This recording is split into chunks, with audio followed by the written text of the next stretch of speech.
A very warm welcome to the 2021 first years at the Department of Construction Economics. As you would have learned earlier on in this video, the department is one of the departments in the school for the built environment, and the school is one of three schools in the engineering, built environment and IT faculty, in short the EBIT faculty. The one school is engineering, built environment is the second school, and then the third school is the information technology school. In EBIT we have the three departments, which is architecture, construction economics, and then town and regional planning. And then we form part of the Greater University of Pretoria, and that is where you will be studying. We have our own internal rules at the department fitting in with the regulations and rules of the university, which is legislation, if you can put it that way. So the moment that you enter into a contract with the university that you are going to study at the University of Pretoria, you bind yourselves to the rules and regulations of the university, the faculty, and then the department. We call these rules the nuts and bolts of the department, meaning how we run our department. And it's very important that all of you take note of this, because this will immensely simplify your life at university and at the department. The department will be your virtual department for as long as we are online, and it will also form part of your virtual varsity in the greater sense. So it's very important that you take note of what is going to be conveyed to you in the 3 slides that is coming, because that is really like the things that will affect you directly while a student at the department.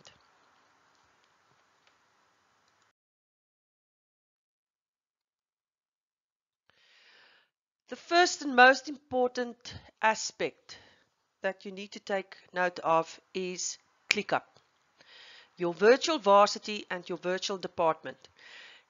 During orientation, you will get extensive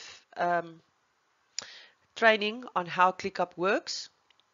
But ClickUp is the main communication tool that is used by the department and each and every lecturer to not only lecture you, but also to communicate with you.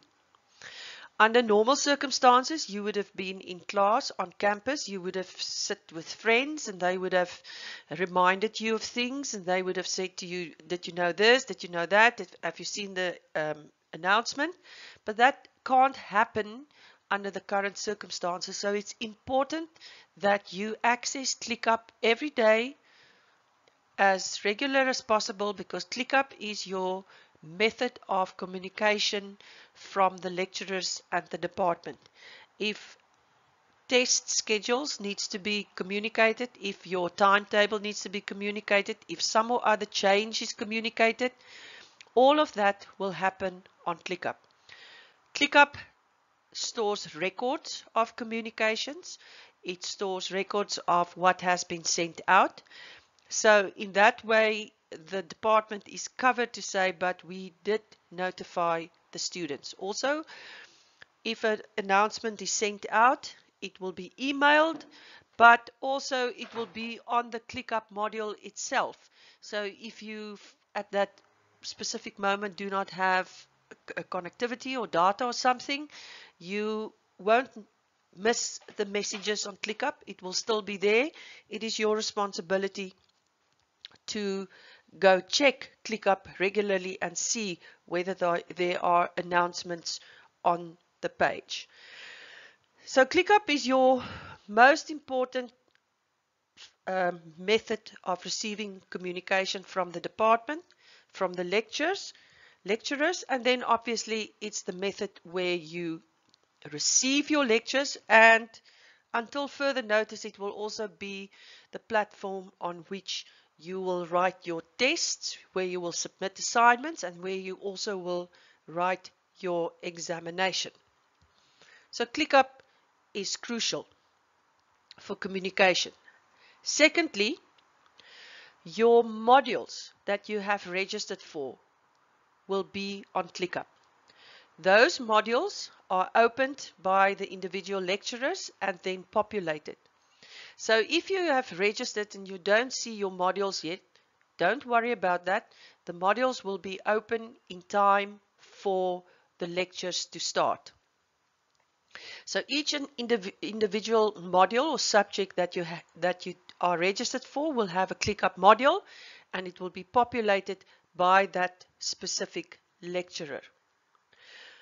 One of the important things that you will find on each and every ClickUp module is the study guide for that subject.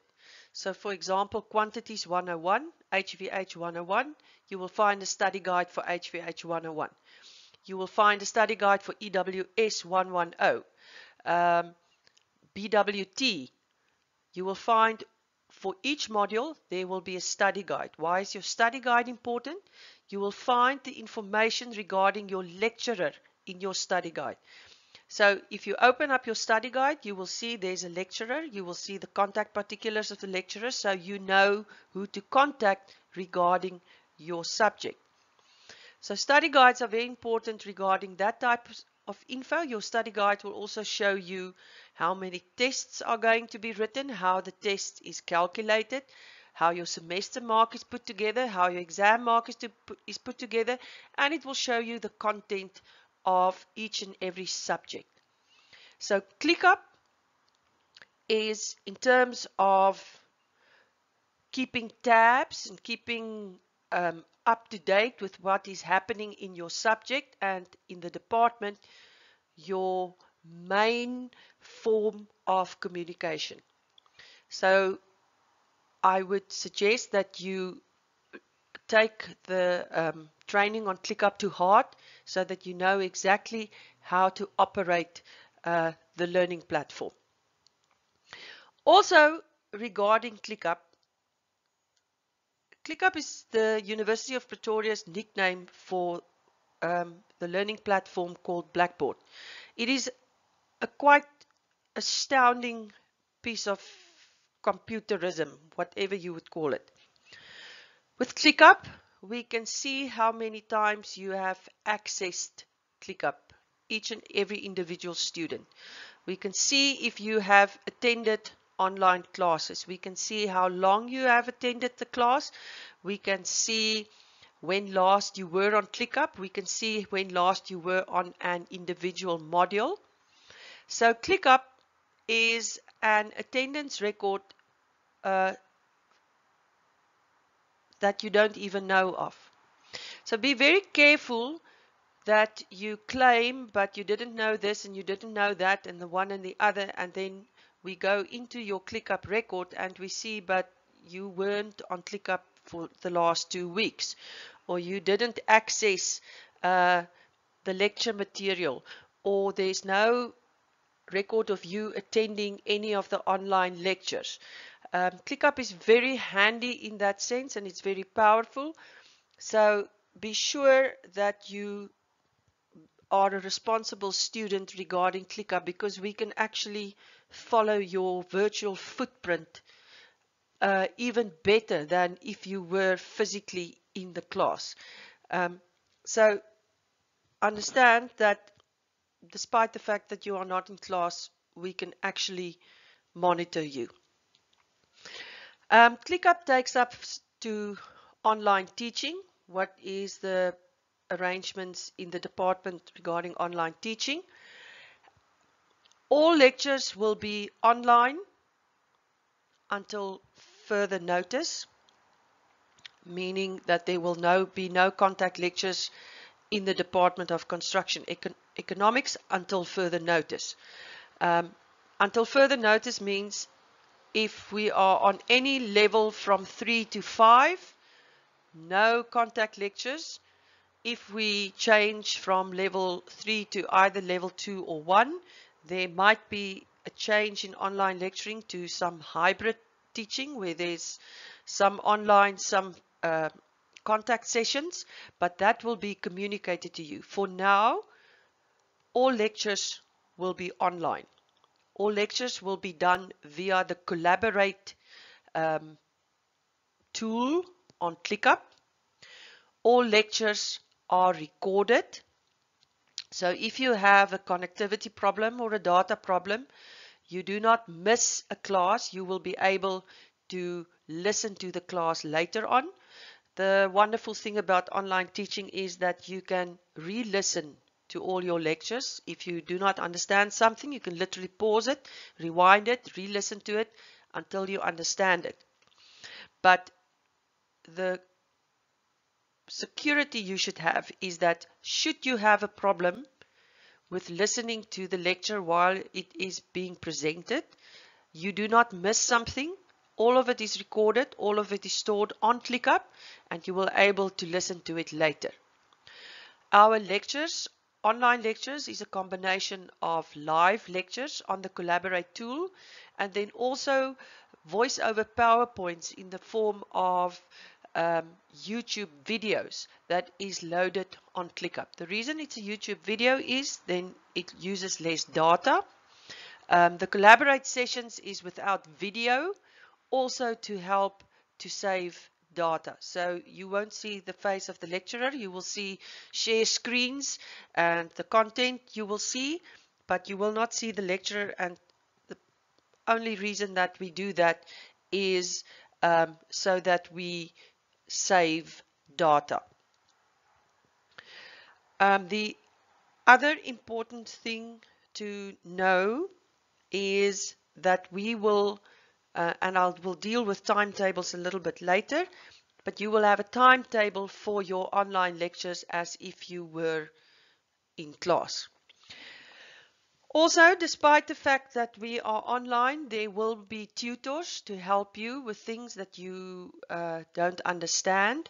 They will be communicated also on the ClickUp platform, who the tutors are, and then you can communicate with them directly should you need assistance in any of the subjects. The tutors can help you with any of your subjects.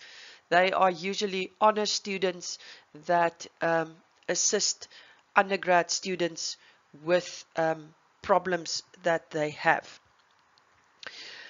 As I've said, the lectures are recorded, so if you have a data problem or if there are load shedding, you do not miss any material. You will be able to watch it or listen to it then at a later stage. And I just then want to reiterate that if there's a live lecture via the Collaborate tool, there is automatic attendance. You can set Collaborate to show that if a student logs on after 10 minutes, the student was late. If the student logs out after, say, for example, 30 minutes of a 90 minutes lecture, you are marked as absent. So we have all kinds of ways to monitor attendance of classes, and if there's a problem later on in the semester, all of those records can be retrieved and then we have it. And then one should be very careful to say, but you didn't know this and that and so forth, because we can clearly see that you, for example, didn't access ClickUp, you didn't attend the lectures, you didn't even listen to it later on. Online, for all its positivity, can also have some negative effects. One of them is the tendency maybe to leave everything too late. I will listen to the lectures later on, I will prepare for the lectures later on, and then you find yourself in a position that you are at the night before the test tomorrow and you try listening through a lecture is usually a double period of 50 minutes. You're trying to listen through 3, 4, 5, 6 hours of lectures to prepare for your test. It's impossible. So you have to attend the lectures when they are presented, and you need to work proactively on your own, not to leave it for last. That's the very important thing to understand about online teaching, is the fact that there's a lot of self-motivation behind it. Now the question, when is my online classes? You will be supplied with a timetable. The only reason you don't have it now is because we are still finalizing it. But on each of the modules that you are registered for as a first year student, the timetable will be published. And then you will see exactly at what time you have which lectures. And then, the same as that you had to go to class, you will log in for that lecture. You will get a login code on ClickUp on that module to say, you will probably get an announcement to say that there will be a Collaborate lecture at 7:30 tomorrow morning in BWT 110. And then you will go to virtual classroom. You will find the session there. You will click on it and you will have access to the lecture. All our lectures are done via Collaborate on ClickUp. No Google Meet, no Microsoft Teams, nothing of that. It's through Collaborate because there's a record. There's a recorded lecture that goes on the repository for that module. So there's control so that we can see what the lecturer did, what the students did. So no lectures on another platform except for the Collaborate feature on ClickUp. So the timetable, when to be where on your virtual campus, will be supplied to you on each of the modules that you are registered for as a first year, so that you know when to be where and when to log in to your lectures. So there's your timetable. Then, very importantly, talking about nuts and bolts, the test weeks, when we test what you know or might not know. Hopefully you know a lot. We have designated test weeks in the department. What that means is that for that week, that is test week, there are no class. So it's a designated test week, and all you do that week is you write tests. No interference with class, no missing, nothing. So you know the classes stop, say, the Friday, and from Saturday, tests right through the week. Test week finishes, and we start with classes again. The test week dates will be published on ClickUp as well. It will be published on your individual timetables, but the first test week is already starting on the 17th of April. So classes start on the 15th of March, and 1 month later you are going to write your first test. Most of the subjects works this way, that there are 2 tests for each test week. Test in the first test week, test in the second test week. That together with whatever assignment the lecturer hands out compiles your semester mark. And then your semester mark is the mark that gives you access to the exam admission. For the first semester, for a first year student, exam admission stands at 30%. So you need to have a combined semester mark of 30% to get exam admission, but then you will need to get at least 70% in the exam to pass, because you need a 50% mark, a combined mark between your semester mark and your examination mark to pass the exam. So rather aim a little bit higher than 30% to get exam admission. So your test weeks are important. Usually the first years have a little bit of a hiccup with the first test until they get into the swing of things. Sometimes they are caught unawares. It's too quick on them. So be aware that within a month of starting lectures, you will have your first test week where you write a semester test. And then approximately a month after that, a month and a bit, it will be the second test week starting on the 5th of June. Again, this will be communicated to you on ClickUp, on your study guides. You will have this information. And then about 3 weeks after the second test week, the exam will start. You will get information on your semester mark at a certain date. We need to publish the semester marks at a certain date so that students who wants to deregister subjects can still do it, and that students know whether they have exam admission or not. So you need to prepare for your test weeks. You need to do good in your semester tests so that you can get exam admission. This is like dominoes. If the one fall, the others fall as well, and if the first one doesn't fall, the others don't fall as well. So be aware of the test weeks, and as I've said, it's been scheduled in such a way that that's all that you do in that week is you writing test. For now, all tests will be online. It will either be an assignment type test, the lecturers will coach you on that, or it will be multiple choice.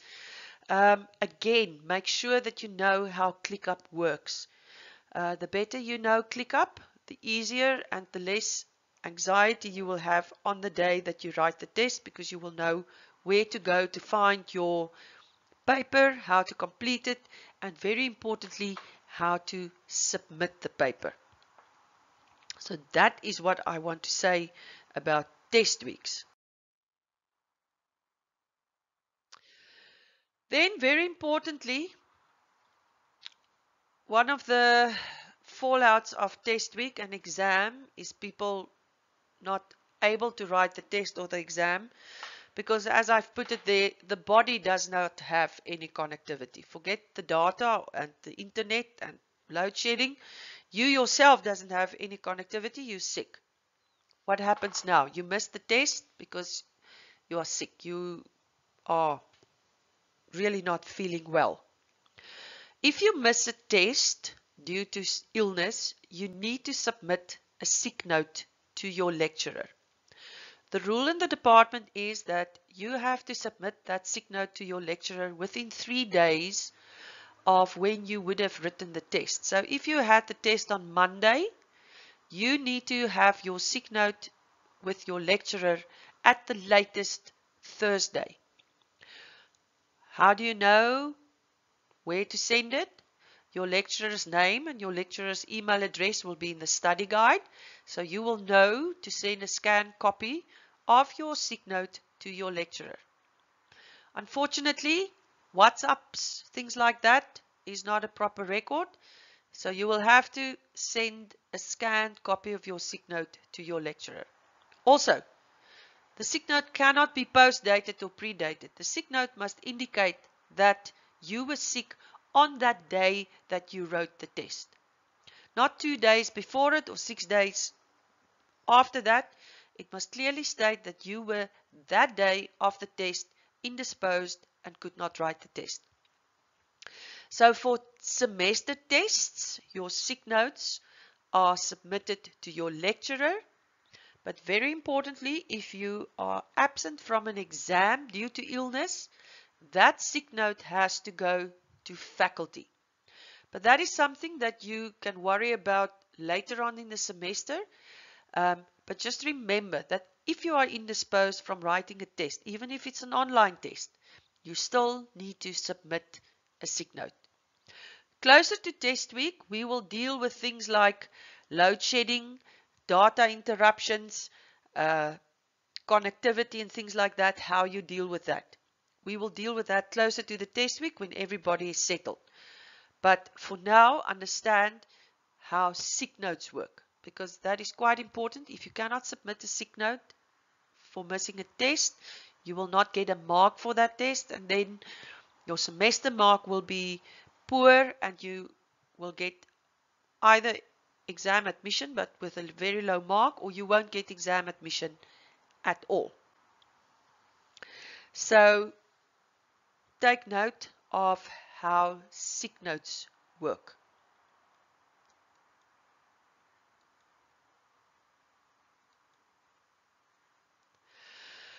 Part of being at university is sometimes not being happy with certain things.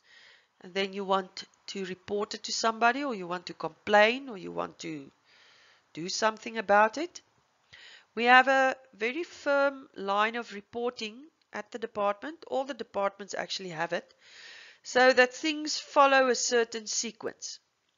And please stick with this line of reporting. Please don't go to the dean or the vice chancellor or whoever first. Your first line of reporting is your lecturer. Then each program has a program manager. So if you do QS and you're unhappy with the HVH 101 lecturer, then you report to the program manager for QS. If you're still not happy and you still don't get joy, then you go to the HOD, which is the head of department. And if you are still not happy after that, then you can go what we call outside the building. Then you can go to the faculty and report your unhappiness there. But please remember that you start with your lecturer, then your module supervisor, your program manager, and then you go to the HOD. There also might be an election of class representatives, which represent the students. You can lodge your complaint there as well, but just understand that you don't start at the top complaining. You start from the bottom and you work it up, which is quite important to know. Also, with regards to line of reporting, is the way in which you do it, the tone of your complaint. It is a tendency of people when they hide behind a computer. We all see it on social media, the very nasty things people say about each other, because they are under the impression that nobody knows who they are and they are faceless. So please, when you have a problem with somebody or a problem with a subject and you need to write an email, or you need to explain or report your unhappiness, do it in a proper manner. Address the lecturer, have a properly set out email, identify yourself, and do it in a courteous tone. We are all in this boat together. We are all under the same severe stress. In the same way that you are behind a computer somewhere, a lecturer is behind a computer somewhere else. They might have the same technical problems as you. They might have some other difficulties, but we are all in this together and nobody is unique. So remember then, when you do feel unhappy about something, that you do it, that you sort of like express yourself in a courteous way. You will also be dealt with in a courteous way. Our department has a reputation of being a place where students are actually spoiled. Students that come over to our department from other faculties are quite surprised by the way they are treated at the Department of Construction Economics. So remember the line of reporting, and then remember to be courteous about it. We try to solve problems, we are accommodating, but unreasonableness is actually not treated very well.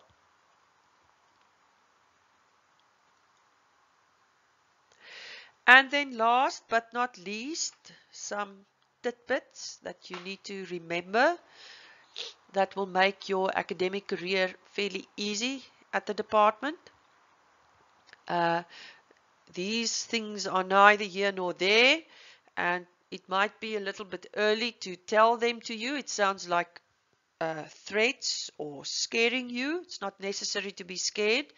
The fact that you've made it to here means that you have the capacity to pass the degree. That's why there are admission requirements that you need to get over. Those things are there to make sure that if you are accepted in the degree, you have the capacity to do it. The intellect, mental strength, you can do and pass this degree. So these things are here, I mentioned these things to you just to keep it at the back of your head. For example, you only have 2 opportunities to pass a subject. So if you fail your subject for the first time, you will be allowed to re-register it for a second time. If you should fail it for a second time, you will be expelled, kicked out of the program. You will not be allowed to register again for that subject. So you have 2 years to pass a subject. If you want to register for the third time, you will not be allowed to do that. There are some first year subjects that has in the past had students repeat it 3 times. That is now not available. That luxury is gone. It's not available anymore. So you have 2 opportunities to pass a subject.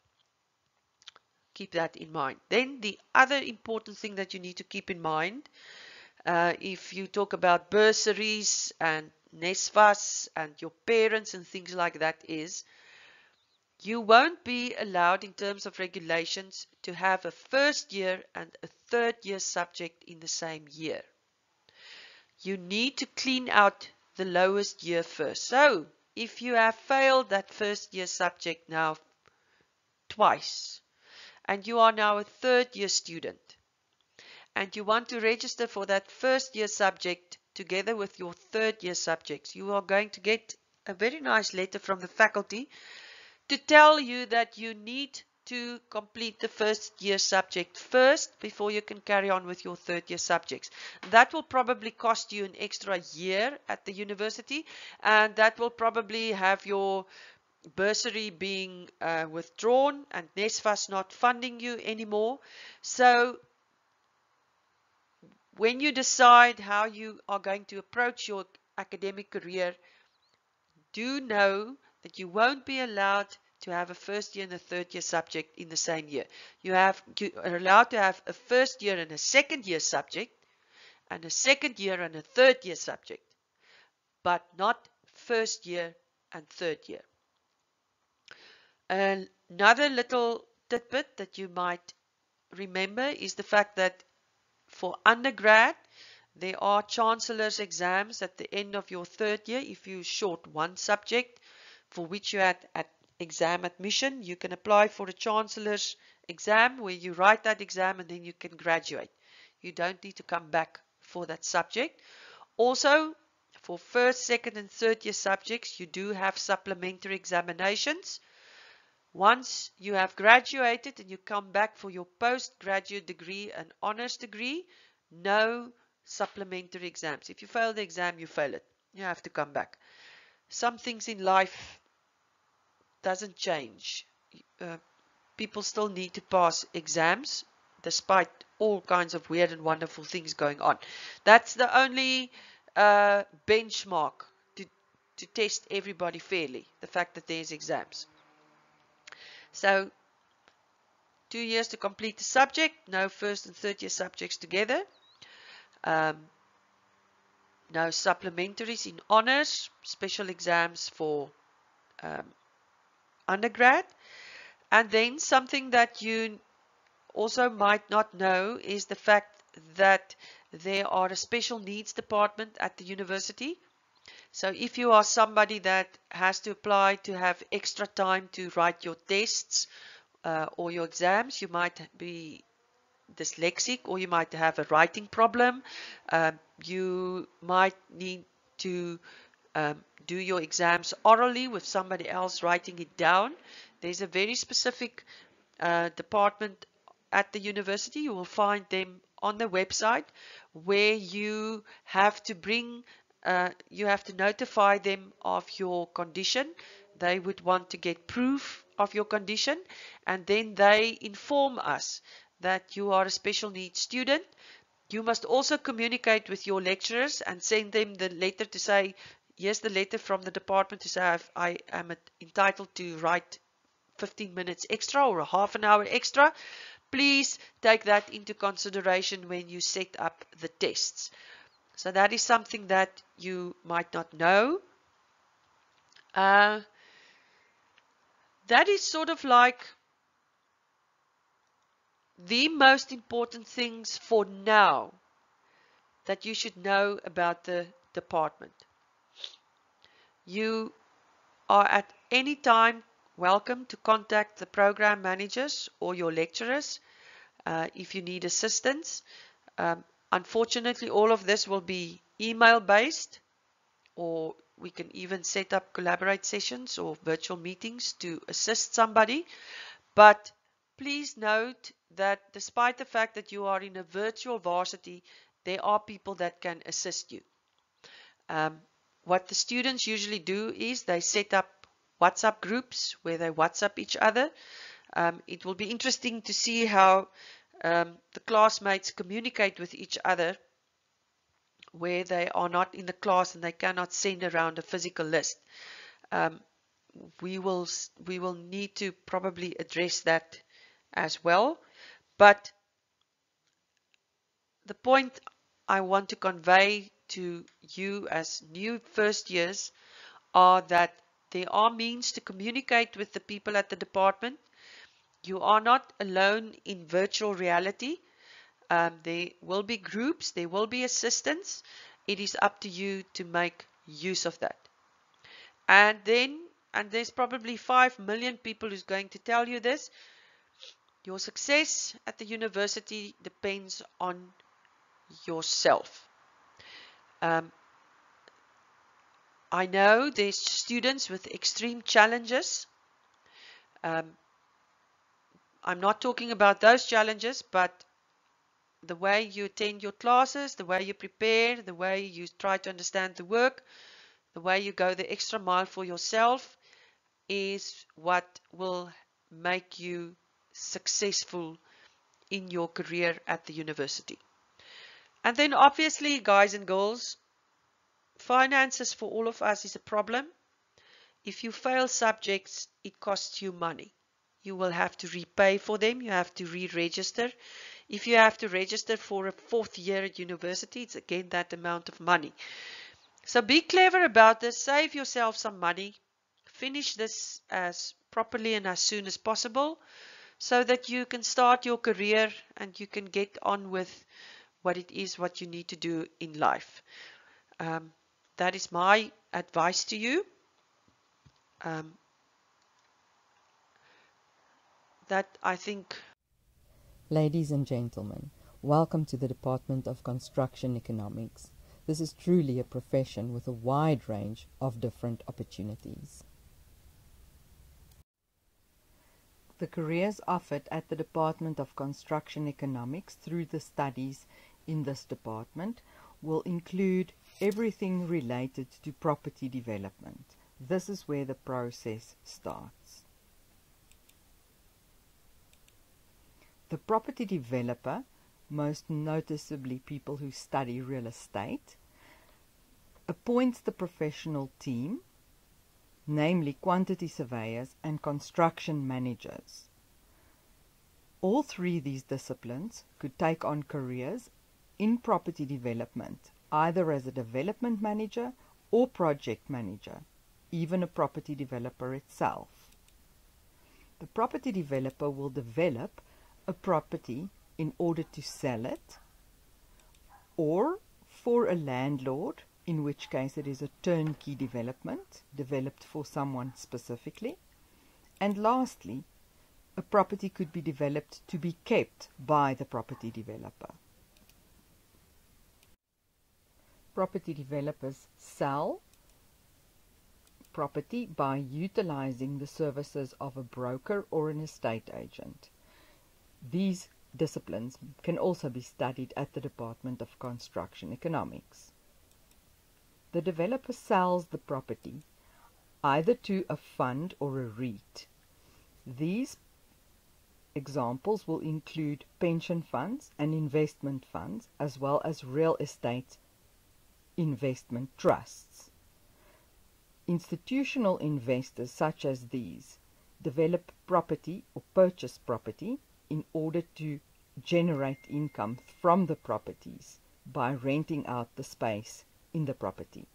They create portfolio of properties that are offered on the stock exchange, where individuals or companies may purchase share in these portfolios. A developer will also develop a property to sell it to a company, for instance. This company would then either occupy it by themselves, for example, an office park or an office in a park, or they could retain it as part of an income-generating investment. When selling to a REIT or a fund, an asset manager of that REIT or fund will manage the asset for the REIT or the fund.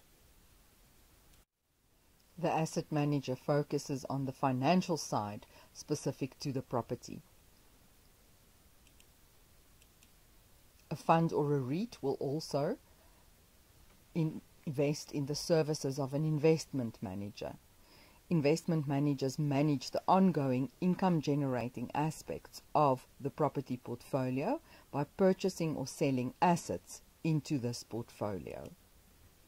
Finally, a fund manager of an entire REIT or pension fund will manage the financial aspects of the portfolio as such, thus the entire investment of that fund or REIT.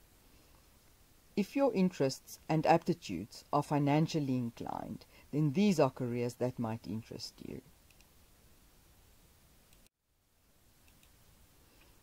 When a company purchases a property from a developer, they will appoint an asset manager, the same as in the case of a fund or a REIT.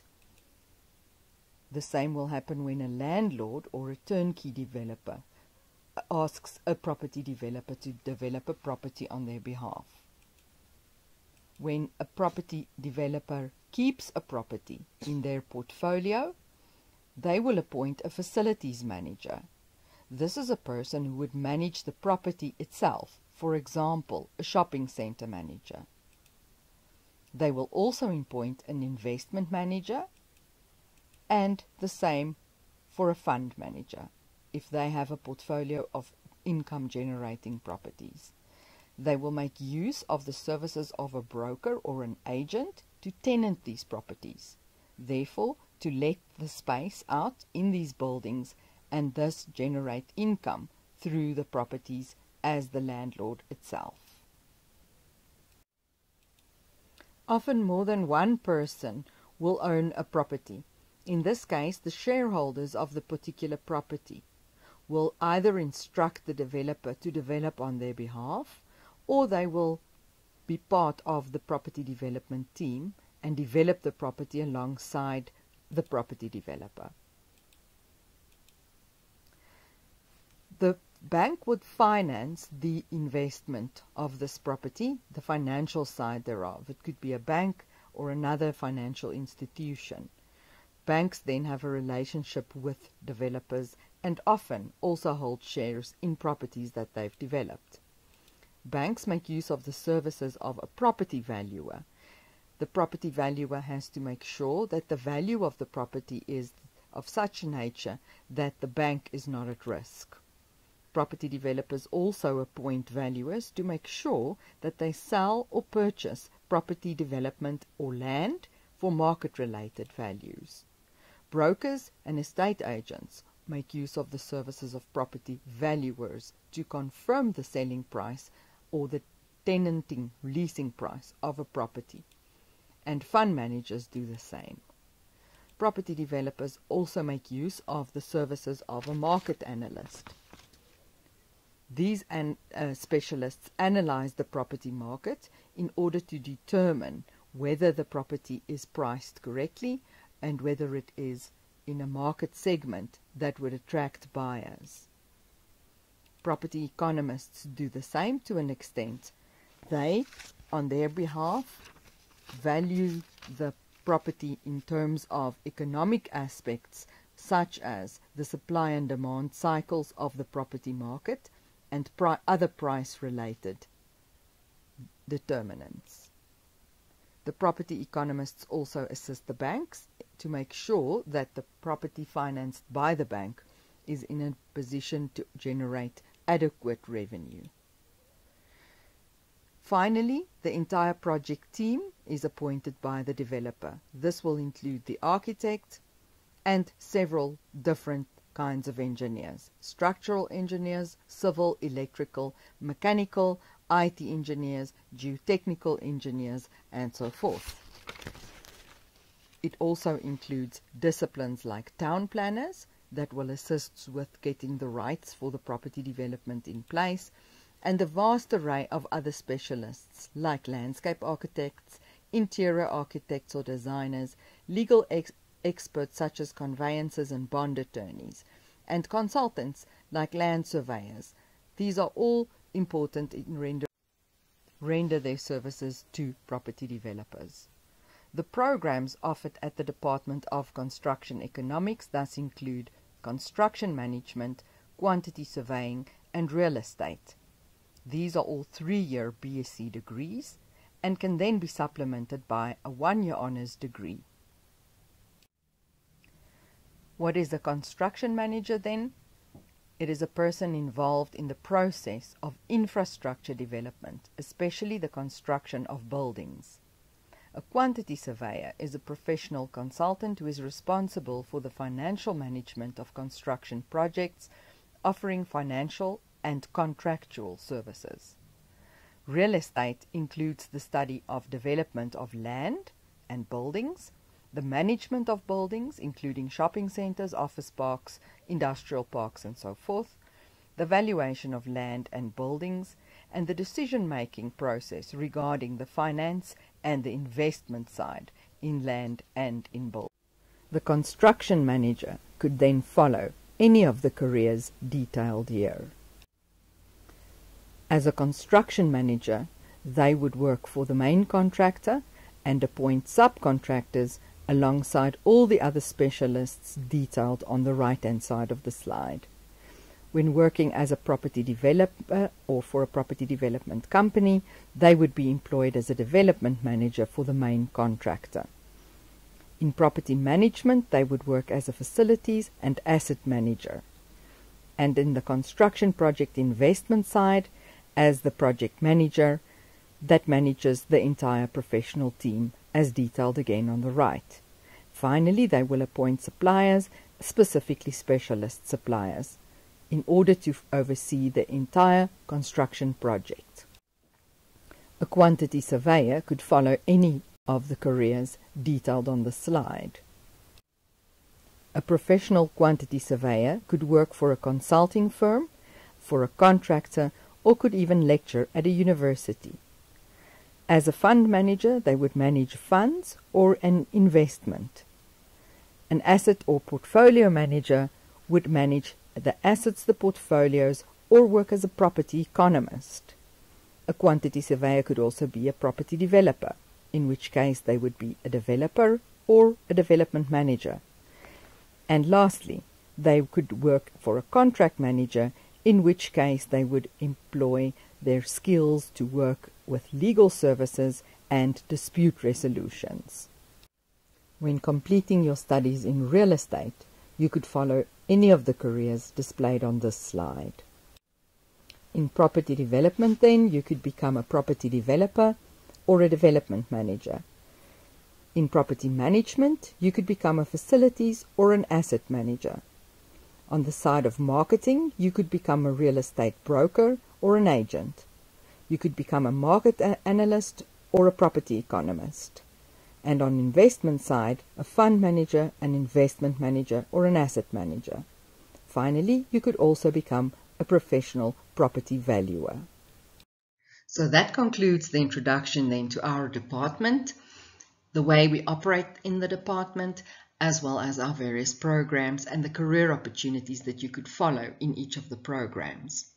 At this point in time, we would normally hand out the hard hats and the safety vests, the personal protective equipment that one requires when going onto a construction site. We would also have informed you the previous day to make sure that you are wearing closed-toed shoes that are fit for construction environments. At this point, we would then all hop onto a bus and we would move to the construction site. But now, during COVID. We can't do that, and we're going to do it virtually. The location we selected for this year is in Centurion on the N1 highway, just south of the Botha Lane off-ramp. Now, you could see on Google Maps where the site is indicated with this little red marker. And we would like to thank Abland for providing us with this opportunity. Abland and other shareholders have developed this property. It's already completed, but for the sake of this exercise, we are going to pretend that we arrived there on the very first day. We will then go through the entire construction process and have a look at all aspects regarding the construction phases. And then we would finally see the completed building. If we zoom in a little bit deeper, we could see the Botha Avenue off-ramp, and we could also see the Jean Avenue off-ramp. Right between these two, on the left-hand side of the freeway when you are traveling towards Johannesburg, thus in a southerly direction, you will be able to see the construction site on your left. The developer started by clearing the site, and here you can see it in front of you. A huge piece of greenfields development. Greenfields meaning that we are developing on land that had not previously been developed. So this is a development, as I mentioned, by Abland and other developers, and you can also see that they have already put up their marketing in the form of hoarding. These very large billboards then announces that they will now be breaking new ground.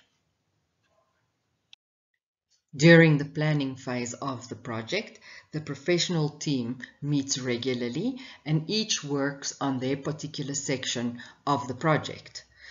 The project is led by the development manager who appoints the entire professional team. Here are a few of the members that would be part of the team.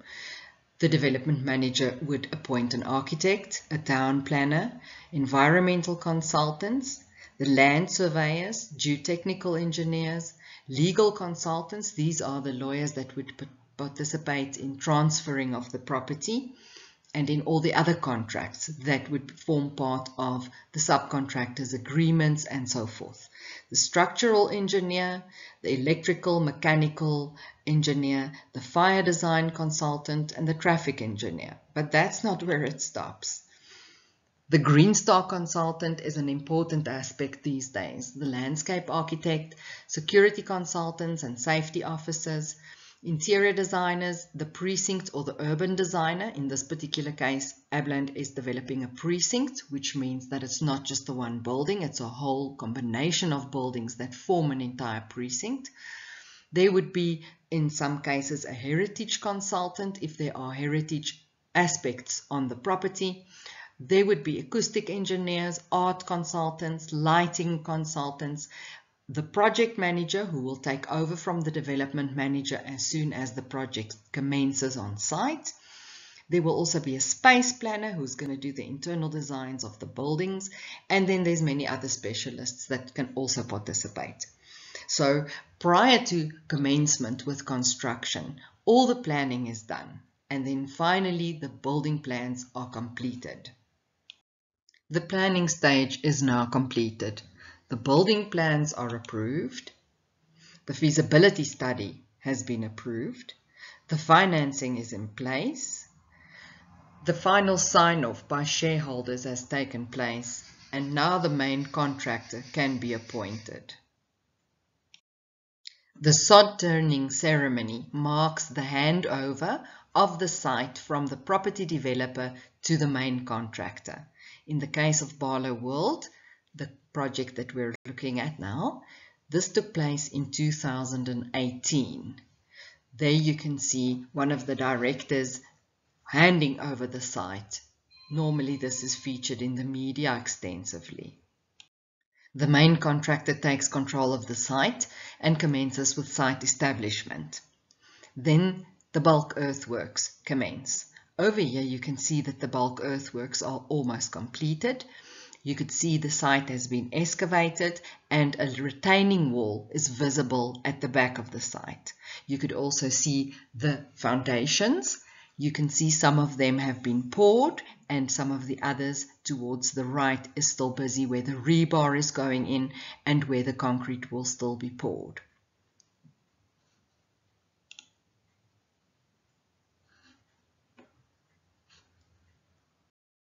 We can now see that a tower crane has been erected on site.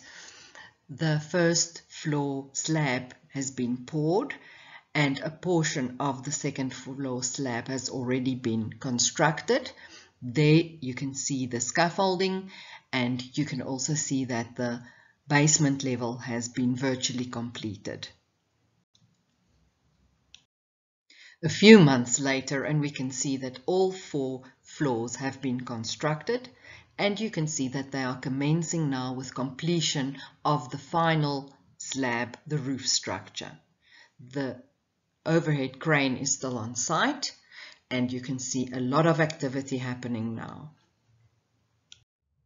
Here we see the same stage but from the northern facade and we can see that the roof structure is almost completed. The building is now virtually completed. You can see the roof structure in place with the HVAC system on the roof. Look at the facades. The facades have gone up and there's still 2 smaller cranes commencing with completion of the patio, on the piazza level there, and you can also see that the site has been paved with parking bays indicated. And exactly a year later, the building is done. This is the roof wet function, an elaborate event where the developer invites the project team as well as the clients who would be tenants in the building and the other shareholders, often also the media, to come and view the new building. At the roof wet event, a speech would be made by the property developer, the development manager and the project manager. The main contractor would probably also say a few words and the client would take control of the building. In some cases, the developer retains the building in a portfolio of assets. In other cases, the entire building, fully tenanted, is then sold. It could be sold on to an actual client, such as in this case maybe Barloworld, or they could remain renting it from the developer. It could also be sold to a REIT, a real estate investment trust, or a property fund, such as a pension fund. In this particular case, Barloworld is now a tenant in the building and they're happy there in their new home. And happy they should be, for it is indeed a magnificent building. The next slide is actually a small video that would take you through a time lapse indicating the construction of the entire building. This was recorded during the duration of 1 year and you will see when the building actually started and when it was completed.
That then ends our activities for today.